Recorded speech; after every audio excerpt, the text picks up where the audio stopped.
Hi hello வணக்கம். இது next gen academy. இப்போ நம்ம என்ன பார்க்க போறோம்னா பிஓ எக்ஸாம், அதாவது பிளாக் எஜுகேஷனல் ஆஃபீஸர், அந்த எக்ஸாமுக்கு உண்டான நோட்டிஃபிகேஷன் வந்து இந்த மந்த் வரப்போகுது. அதுக்குண்டான சிலபஸில் இருக்க டாபிக்ஸ் ஒன்று ஒன்றா பார்க்க போகிறோம். ஃபர்ஸ்ட் எடுத்தோடனே தமிழ் பார்க்கலாம். தமிழில் வந்துட்டு இந்த பிஓ எக்ஸாமுக்கு ஸ்கூல் புக் மட்டும் போதுமா அப்படின்னு கேட்டிங்கன்னா நிச்சயமாக போதாது. ஸ்கூல் புக்கை தாண்டி சிலபஸ் ரிலேட்டடாக இருக்கிற மேக்ஸிமம் கவர் பண்ணால் மட்டும்தான் நம்மளால் வரப்போகிற எக்ஸாமில் கிளியர் பண்ண முடியும். ஸோ அதுக்கான ப்ரிப்ரேஷனுக்காக தான் ஒவ்வொரு நாளும் ஒவ்வொரு டாப்பிக்காக வந்து போடலான்ட்டு இருக்கோம் நம்ம சேனலில். இது வந்து ஃபர்ஸ்ட் வீடியோ. தமிழ் புக்கை தாண்டி படிக்கணும்னு நினைக்கிறவங்களுக்கு நிச்சயமாக இது பயனுள்ளதாக இருக்கும். இந்த வீடியோவை ரெஃபர் பண்ணி படிங்க. இப்போ ஒரு டாபிக் அப்படின்னா அந்த டாபிக் ரிலேட்டடாக என்னென்ன இன்ஃபர்மேஷன் வேணுங்கிறத மேக்ஸிமம் கவர் பண்ணி இந்த வீடியோவில் கொடுத்துட்றோம். இதை படிச்சிங்கனாலே போதுமான அளவுக்கு இருக்கும். ஸ்கூல் புக்ஸ் ப்ளஸ் எக்ஸ்ட்ரா டேட்டாஸும் இதில் இருக்கும். இதில் வந்துட்டு இப்போ நம்ம பார்க்க போகிற டாபிக் வந்து ஐஞ்சிறுங்காப்பியங்கள். ஐஞ்சிறுங்காப்பியங்களை பொறுத்த வரைக்கும் புக்கில் வந்துட்டு ஸ்கூல் புக்ஸில் வந்துட்டு ஐஞ்சிறுங்காப்பியங்கள்னா என்ன அப்படிங்கிற நேம்ஸ் மட்டும்தான் இருக்கும். அதை தாண்டி பெருசாக இன்ஃபர்மேஷன்ஸ் இருக்காது. ஸோ ஃபஸ்ட் வீடியோவாக இதை கொடுக்கறதன் மூலமாக இதை நீங்கள் ரெஃபர் பண்ணி படிக்கிறதன் மூலமாக கண்டிப்பாக உங்களுக்கு யூஸ்ஃபுல்லாக இருக்கும். இப்போ வீடியோக்குள்ளே போகலாம். ஃபர்ஸ்ட் டாபிக் வந்து ஐஞ்சிறுங்காப்பியங்கள். ஐஞ்சிறுங்காப்பியங்கள் எல்லாமே வந்துட்டு என்னதான் அப்படின்னா சமண காப்பியங்கள். அடுத்ததான் அறம் பொருள் இன்பம் வீடு என்ற நான்கில் ஒன்றோ பலவோ குறைந்து வருவது சிறுகாப்பியம் என்று இதன் இலக்கணத்தை தண்டி அலங்காரம் குறிப்பிடுகிறது. அதாவது வந்துட்டு ஐஞ்சிறுங்காப்பியங்களோட சிறுகாப்பியத்தோட இலக்கணத்தை கூறுற நூல் எது அப்படின்னு சொல்லி கொஸ்டின் கேட்கலாம். அப்படி சிறுகாப்பியத்தோட இலக்கணத்தை கூறுற நூல் வந்து தண்டி அலங்காரம். அப்படி சிறுகாப்பியம்னா என்ன முதல்ல அப்படின்னா அறம் பொருள் இன்பம் வீடு என்ற நான்கில் ஒன்னோ பலவோ குறைந்து வருவதுதான் சிறுகாப்பியம். இதோட இலக்கணத்தை கூறும் நூல் தண்டி அலங்காரம். ஐஞ்சிறுங்காப்பியம் என்ற வழக்கினை ஏற்படுத்தியவர் யார் அப்படின்னா சி.வை. தாமோதரம் பிள்ளை. இவர் தான் வந்துட்டு ஐஞ்சிறுங்காப்பியம், ஐம்பெருங்காப்பியங்கள் இருக்குது இல்லையா, அதே மாதிரி ஐஞ்சிறுங்காப்பியம் அப்படிங்கிற வழக்கத்தை ஏற்படுத்தினதே யார் அப்படின்னா இந்த சி.வை. தாமோதரம் பிள்ளை. இப்போ ஐஞ்சிறுங்காப்பியங்கள் என்னென்ன, அதை யார் எழுதியிருக்காங்க அப்படிங்கிறத பார்க்கலாம். ஃபர்ஸ்ட் ஒன் நாககுமார காவியம். இதோட ஆசிரியர் பெயர் தெரியல. அடுத்ததா உதயன குமார காவியம். இதோட ஆசிரியர் பெயரும் தெரியல. அடுத்ததா யசோதர காவியம், வெண்ணாவலூர் உடையார் வேல். அடுத்ததா நீலகேசி, ஆசிரியர் பெயர் தெரியவில்லை. அடுத்ததா சூளாமணி எழுதினது தோளாமொழித்தேவர். சமண சமயத்து பெண் துறவிகளோட பொது பெயர் வந்து கந்தியார். கந்தியை வந்து என்னன்னு குறிப்பிடுவாங்க, கவுந்தின்னு கூட அழைப்பாங்க. அவ்வை, பைம்பை, ஐயை, குரத்தி, ஆரியாங்கனை இப்படி எல்லாமே வந்துட்டு சமண பெண் துறவிகள் வந்து அழைக்கப்பட்டனர். ஓகே, இப்போ ஃபர்ஸ்ட் ஐஞ்சிறுங்காப்பியங்கள்ல ஃபர்ஸ்டா இருக்கிற நாககுமார காவியத்தை பத்தி பார்க்கலாம். நாககுமார காவியம் இது வந்து யார் எழுதினாங்க அப்படிங்கிற ஆசிரியர் பெயர் தெரியல. கந்தியார் ஒருவர் எழுதினார் அப்படின்னு சொல்லி குறிப்பிடுவாங்க. கந்தியார், கவுந்தி, சமண சமயத்து பெண் துறவி அப்படின்னு கூட குறிப்பிடுறாங்க. இது வந்து நாகப்பஞ்சமி நோன்பின் சிறப்பை கூறும் நூல். நாககுமார காவியம் இல்லையா, சோ நாகப்பஞ்சமி நோன்பின் சிறப்பை கூறும் நூல்.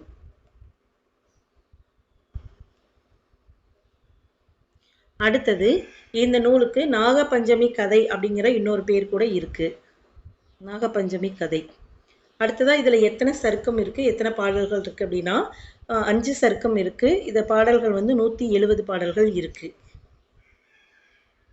அடுத்தது ராசகிரியில் இருக்க விபுலி மலையில் வீற்றிருக்கும் வர்த்தமான மகாவீரரை வணங்குவதற்கு ஸ்ரேனிக மாமன்னனும் அவன் தேவியுமான ஷாலினியும் போறாங்க. அந்த கோயில்ல இருந்த தவ முனிவராகிய கௌதமர் தான் வந்துட்டு அவங்களுக்கு நாககுமாரனது கதையை வந்து எடுத்துரைக்கிறார்.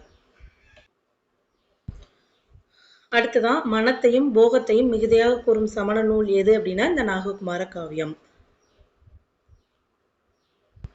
அடுத்ததான் மேற்கோள். இது எதுக்கு அப்படின்னா இந்த பாடல் வரிகளை கொடுத்து நம்மளுக்கு கொஸ்டின் கேட்கலாம், இந்த பாடல் வரி எதுலேருந்து வந்திருக்கு அப்படின்னு சொல்லி கொஸ்டின் கேட்கலாம்.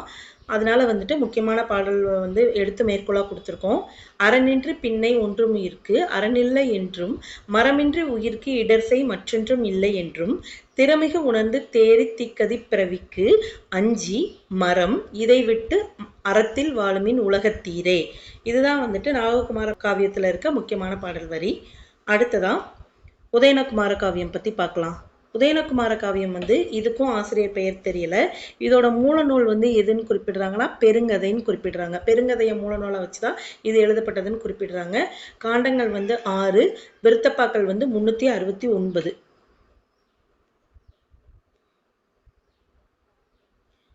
அது என்ன 6 காண்டம் அப்படின்னா உஜ்ஜை காண்டம், இலாவண காண்டம், மகத காண்டம், வத்தவ காண்டம், நரவாண காண்டம் மற்றும் துறவு காண்டம்.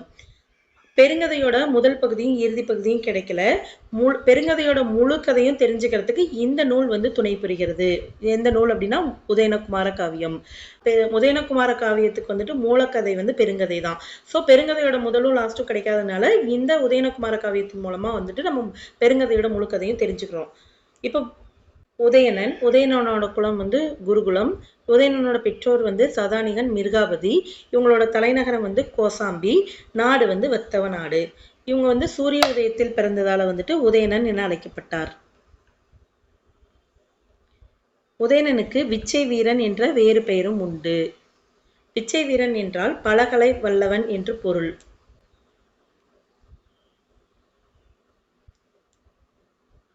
உதயணனை சிறைப்படுத்தியவன் உஜ்ஜயினி மன்னன் பிரச்சோதனன். உதயணனோட யாழோட பேர் என்னன்னா கோடபதி. இவரின் நண்பர் பெயர் வந்து யூகி. உதயணனுக்கு 4 மனைவியர். அவங்க யாருன்னா முதல் மனைவி வாசவதத்தை. இவங்க வந்து பிரச்சோதனனோட மகள். யாழிசையால உதயணனை மணந்திருப்பாங்க. அடுத்தது 2ஆம் மனைவி பதுமாவதி. இவங்க வந்துட்டு மகத நாட்டு பெண். அடுத்த 3வது மனைவி மானனீகை. பந்தாட்டத்துல வந்துட்டு காதல் கொண்டு உதயணனை மணந்திருப்பாங்க. அடுத்ததா 4வது மனைவி விருஷிகை. இவள் ஒரு முனிவரின் மகள். மேற்கோள் பாடல் வரிகள். வீணை நற்கிழத்தினி வித்தக உருவினி நானின் பாவை தானும் நீ நலந்திகள் மணியும் நீ காண என்றன் முன்பாய் காரிகையே வந்து நீ தோணி முகம் காட்டு என சொல்லியே புலம்புவான். இந்த பாடல் வரிகளை கொடுத்து இது எதுல இருந்து வந்திருக்குன்னு கேட்கறதுக்கு வாய்ப்பு இருக்கு, பார்த்துக்கோங்க. அடுத்ததான் யசோதர காவியம். ஐஞ்சிறுகாப்பியங்கள்லேயே மொத்தமா 2 நூல்களுக்கு மட்டும்தான் ஆசிரியர் பெயர் தெரியுது, நோட் பண்ணிக்கோங்க. யசோதர காவியத்துக்கு வந்துட்டு வெண்ணாவலூர் உடையார் வேல். மீதி 3 நூலுக்கும் தெரியல. லாஸ்ட் ஒன் சூளாமணிக்கு வந்து தோளாமொழி தேவர். அடுத்ததான் வந்துட்டு இதுல எத்தனை சருக்கம் அப்படின்னா 5 சருக்கம், 320 பாடல்கள். அடுத்ததா வடமொழியில் எழுதப்பட்ட உத்தர புராணத்திலிருந்து இதன் கதை எடுக்கப்பட்டது அப்படின்னு சொல்லி குறிப்பிடுறாங்க. வடமொழியில் எழுதப்பட்ட உத்தர புராணத்திலிருந்து இதன் கதை எடுக்கப்பட்டதுன்னும் புட்பதத்தர் எழுதின யசோதர சரிதம் அப்படிங்கிற நூலோட தழுவல் அப்படின்னும் குறிப்பிடுறாங்க. அடுத்ததா உயிர்கொலை தீது என உணர்த்தும் நூல் இந்த யசோதர காவியம். ஔதய நாட்டு மன்னன் மாரிதத்தன். இவன் மாரிதேவிக்கு உயிர் பலி கொடுக்கறதுக்கு முயற்சி பண்றாரு. உயிர் பலியா அபயருசி மற்றும் அவன் தங்கை அபயமதி 2 பேருமே இருக்காங்க. அபயருசி மற்றும் அவரோட தங்கை அபயமதியையும் வந்துட்டு மாரிதேவிக்கு உயிர் பலி கொடுக்கறதுக்காக மாரிதத்தன் வந்து முயற்சி பண்றாரு. அபயருசி சிரித்துக்கொண்டே உயிர்கொலையின் விளைவை மாரிதத்தனுக்கு எடுத்துரைக்கிறாள். இவ்வாறு அவன் எடுத்திருப்பதே யசோதரனோட கதை. நற்காட்சி, நல்ஞானம், நல்லொழுக்கம் இந்த 3மே வந்துட்டு மும்மணிகள். இந்த நூல்ல வந்து 7 வகையான நரகங்கள் கூறப்படுகிறது. அது என்னென்ன அப்படின்னா இருளுள் இருள், இருள், புகை, சேறு, மணல், பரல், மருள். இதெல்லாமே வந்துட்டு 7 வகையான நரகமா கூறப்படுது. அடுத்ததா மேற்கோள்.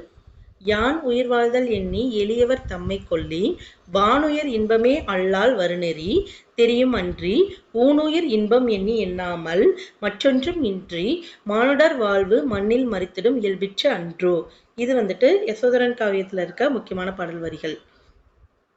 அடுத்ததான் நீலகேசி. நீலகேசி அப்படின்னா என்ன அப்படின்னா கருத்த குந்தலை உடையவள் என்று பொருள்.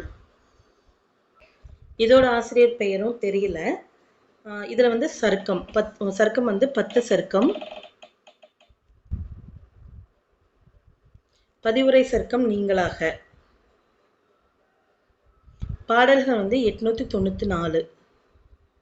இதுக்கு வந்து நீலகேசிக்கு வந்து நீலகேசி தெருட்டு அப்படிங்கிற வேறு பெயர் கூட இருக்கு. நீலகேசி தெருட்டு. சமண முனிவர் முனிச்சந்திரனை நீலி என்ற பெண் அச்சுறுத்தி மயக்க முயல்றாங்க. மயங்காத முனிவர் அறிவுரை கூற அவள் திருந்தி சமண மதத்தை ஏற்று பிற சமயவாதிகளை வெற்றி கொள்கிறாள். இதான் வந்துட்டு இந்த நீலகேசியில சொல்லப்படுறது. சமணம் அல்லாத பிற இந்திய சமயங்களில் கோட்பாடுகளை தருக்க முறையில் மறுத்துரைக்கும் நூல். அதாவது சமண சமயத்தை வந்துட்டு தவிர மீதி இருக்கிற எல்லா சமய கருத்துக்களையும் தருக்க முறையில மறுத்துரைக்கும் நூல் இந்த நூல். குண்டலகேசி அப்படிங்கிற நூலுக்கு எதிராக எழுதப்பட்ட நூல் இந்த நீலகேசி. அடுத்தது உரையாசிரியர் சமய திவாகர வாமன முனிவர். இந்த உரைக்கு சமய திவாகர விருத்தி என்ற பெயரும் உண்டு. இந்த நூலுக்கு உரை எழுதினது யாரு அப்படின்னா சமய திவாகர வாமன முனிவர். இந்த உரைக்கு வந்துட்டு சமய திவாகர விருத்தி அப்படிங்கிற பெயரும் இருக்கு. அடுத்ததா மேற்கோள். கோரல் பொய்த்தல் கொடுங்களவு நீங்கி பிறர் மனை கணமேல் சேரல் இன்றி செலும் பொருள் மேல் சென்ற சிந்தை வேட்கையினை ஆறு கிற்பின் அமருலகம் நுண்கண் கடியதாம் என்றான் நீரும் ஓடும் நிழல்மணியும் பொன்னும் நிகரா நோக்குவான். இது வந்துட்டு இந்த நீலகேசியில இருக்க முக்கியமான பாடல் வரிகள் பார்த்துக்கோங்க. அடுத்தது லாஸ்ட் ஒன் சூளாமணி. சூளாமணியோட ஆசிரியர் வந்து தோளாமொழித்தேவர்.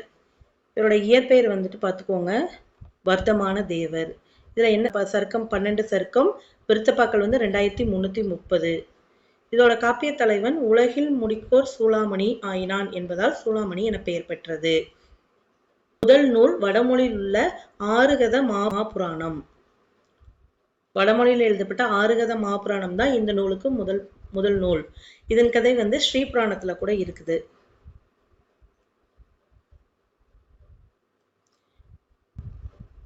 கதை என்னன்னு பார்க்கலாம். சுரமை நாட்டு மன்னன் பயாபதி. பயாபதிக்கு 3 மக்கள். யார் யாருன்னா ஃபர்ஸ்ட் பையன் யாருன்னா திவிட்ட நம்பி. இவர் வந்து கண்ணன் அவதாரம். அடுத்தது விசய நம்பி பலராமன் அவதாரம். மகள் வந்து சோதிமாலை. பயாபதிய உலகின் சூளாமணி. இந்நூல் பெரும்பாலும் திவிட்டனை பற்றியே கூறுகிறது. திவிட்ட நம்பி ஃபர்ஸ்ட் பையன் இருக்கார் இல்லையா அவர் தான். சூளாமணியின் கதாநாயகன் திவிட்டன். திவிட்டன் வந்துட்டு அச்சுவ கண்ணனுடன் போரிட்டு வென்றான். தன்னை கொல்ல வந்த மாயசிங்கத்தை வென்றான். திவிட்டன் விண்ணுலக மங்கையான சுயம் பிரமையை மணந்தான். போருக்கு காரணம் பொறாமை என்கிறது இந்த நூல். சூளாமணியை முதலாக பதிப்பித்தவர் சி.வை. தாமோதரம் பிள்ளை. நோட் பண்ணிக்கோங்க, இது ரொம்ப இம்பார்ட்டன்ட். அடுத்ததா பெருங்காப்பிய இலக்கணம் அனைத்தும் கொண்ட நூலாக இருந்தும் இந்த நூல் வந்து சிறு காப்பியத்துல இடம்பெற்றிருக்கு. பெருங்காப்பியம் சிறுங்காப்பியம் என்ற பெருமை சிறுமைகளை கற்பனை செய்வதற்கு காரணங்கள் இல்லை என்று கூறியவர் யாரு அப்படின்னா மு. வரதராசனார். அடுத்ததா திருத்தக்கத்தேவர் தோளாமொழித்தேவர் ஆகிய இருவரை பற்றியும் மைசூர் மாநிலத்துல இருக்க சரவணபலகோலா அப்படிங்கிற கல்வெட்டு வந்து குறிப்பிடுது. யாரை பத்தி குறிப்பிடுது அப்படின்னா திருத்தக்கத்தேவரையும் தோளாமொழித்தேவரையும். மேற்கோள். ஆனை துறப்ப அறவுரை ஆள்குழி நாணவிற் பற்றுபு நாளும் ஒருவன் ஓர் தேனின் அழிதுளி நக்கும் திறத்தது மானுடர் இன்பம் மதித்தன கொள்னி. இந்த நூலோட சிறப்பு என்ன அப்படின்னா விருத்தப்பாவை கையாள்வதில் இவர் சீவசிந்தாமணி ஆசிரியரையே பின்பற்றிய போதிலும் சில இடங்களில் அவரையும் மிஞ்சி விட்டார் என்று கூறலாம் அப்படின்னு சொன்னது யாருன்னா மூவா. இவர் வந்து சீவசிந்தாமணி எழுதின திருத்தக்கத்தேவரையே ஃபாலோ பண்ணாலும் கூட சில இடங்கள்ல அவரையும் மிஞ்சி விட்டார் என்று கூறலாம் என்று கூறியவர் மூவா. ஓகே டீச்சர்ஸ், இந்த வீடியோவில் வந்துட்டு நம்ம வந்து ஐஞ்சிறுகாப்பியங்களில் இருக்க இம்பார்ட்டண்ட்டான விஷயங்கள் எல்லாத்தையுமே பார்த்துட்டோம். இது போதுமா அப்படின்னு சொல்லி கேட்டிங்கன்னா நிச்சயமாக இது போதும். இது மாதிரி தமிழ்லேயே நிறைய டாபிக்ஸ் கொடுத்துருக்காங்க. ஃபஸ்ட்டு பிஓ எக்ஸாமுக்கு ப்ரிப்பேர் பண்ணுறதுக்கு முன்னாடி சிலபஸை எடுத்து கையில் வைங்க. தமிழ் சிலபஸில் என்னென்ன டாபிக் இருக்குன்னு பாருங்கள். அதில் ஒவ்வொரு டாப்பிக்கும் இந்த மாதிரி தெளிவாக கிளியராக படிக்கும்போது கண்டிப்பாக ஈஸியாக நம்மளால் சிலபஸ் கம்ப்ளீட் பண்ணிட முடியும். நோட்டிஃபிகேஷன் இன்னும் வரலை, இப்போவே படிக்க ஸ்டார்ட் பண்ணிங்கன்னா நிச்சயமாக எக்ஸாமுக்குள்ளே நம்ம எல்லா சிலபஸையும் கம்ப்ளீட் பண்ணிட முடியும். இனி அடுத்தடுத்து வர வீடியோஸில் அடுத்தடுத்த டாபிக்ஸ் போடுறோம். எந்த மாதிரி வீடியோஸ் எந்தெந்த டாப்பிக்கில் வீடியோஸ் வேணுங்கிறத கமெண்ட்டில் சொல்லுங்கள். இப்போத்துலேருந்தே உங்கள் ப்ரிப்பரேஷன்ஸை ஸ்டார்ட் பண்ணுறதன் மூலமாக கண்டிப்பாக நம்மளால் எக்ஸாமில் கிளியர் பண்ண முடியும். வேக்கன்சி ரொம்ப கம்மின்னு யோசிக்காமல் ஒரு வேக்கன்சி நம்மளுக்கான ஜென்ரல் கோட்டாவில் ஒரு வேக்கன்சிக்காக நம்ம படிக்கிறோம் அப்படிங்கிறத மைண்டில் வச்சுட்டு படிங்க. நமக்கு தேவையானது ஒரே ஒரு வேக்கன்சி தான். அதை யோசிச்சுட்டு ப்ரிப்பரேஷன்ஸை ஸ்டார்ட் பண்ணுங்கள். All the best teachers. Thank you.